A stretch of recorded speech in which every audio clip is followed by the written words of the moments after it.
365 World News.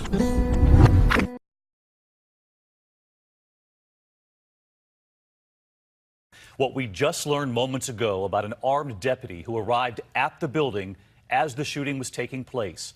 And tonight, the president standing by his suggestion that some teachers in this country be armed, suggesting highly trained ones who might get bonuses for having a weapon and being ready to respond. The reaction to this idea has been swift tonight, and we have it all covered, beginning with ABC's chief White House correspondent, Jonathan Karl.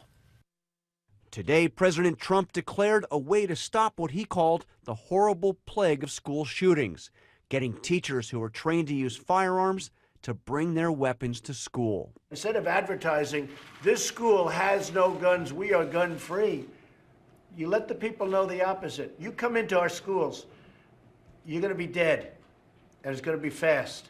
This comes less than 24 hours after the president heard from families affected by some of the deadliest school shootings, including Andrew Pollock. His 18-year-old daughter, Meadow, was one of the 17 killed at the Stoneman Douglas High School last week. How many schools, how many children have to get shot? It stops here with this administration and me. I'm not gonna sleep until it's fixed. And I'm pissed, because my daughter I'm not gonna see again. She's not here. She's not here. And then a plea from Sam Zeif, who lost his best friend. I turned 18 the day after. Woke up to the news that my best friend was gone. And I don't understand why I could still go in a store and buy a weapon of war. President Trump surveyed the group on the idea of arming teachers. Does anybody like that idea here? Does anybody like it? Right? Yes? For Meadow, your beautiful Meadow. We talked about that.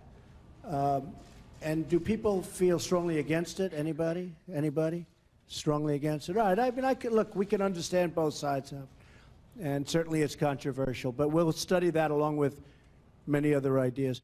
This morning, the president seemed somewhat conflicted, first tweeting, "I never said give teachers guns," then clarifying that he meant teachers with military or special training experience, only the best.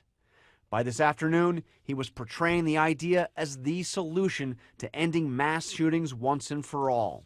I think a concealed permit for having teachers and letting people know that there are people in the building with guns, you won't have, in my opinion, you won't have these shootings, because these people are cowards. He even suggested giving bonuses to teachers willing to bring concealed weapons to school. They have to go to training, I would say every 6 months or every year. They have to have a fairly, really a rigorous course in what they're doing. And they should be paid extra money. Those teachers should be paid extra money. So they get a bonus, and they'd love getting that bonus too. And it would be much less expensive than the guards. It wouldn't look bad. If you have guards, it looks like you have an armed camp. That would look terrible. The president said he's talking about 20% of all teachers. That's roughly 700,000 people. How is that practical? How is that wise to have 700,000 more firearms? I think when you have a horrific situation like you had last week and some other school shootings that we've seen, these horrible tragedies, what we think and don't think is practical can change. The NRA has already come out firmly against another idea floated by the president, raising the legal age to buy rifles. They're allowed to buy them at 18. So how does that make sense?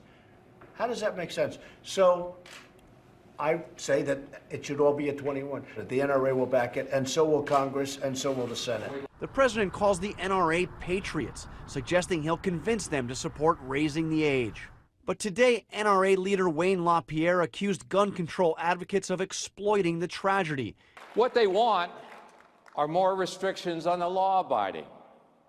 Think about that. Their solution is to make you, all of you, less free. So let's get to John Karl with us live tonight from the White House. And John, the president sticking by his idea that some teachers be armed in this country. And today the president talked about those who were in his job before him, who he said did not take action. Of course, most recently, President Obama tried very hard to get Congress to pass gun control measures.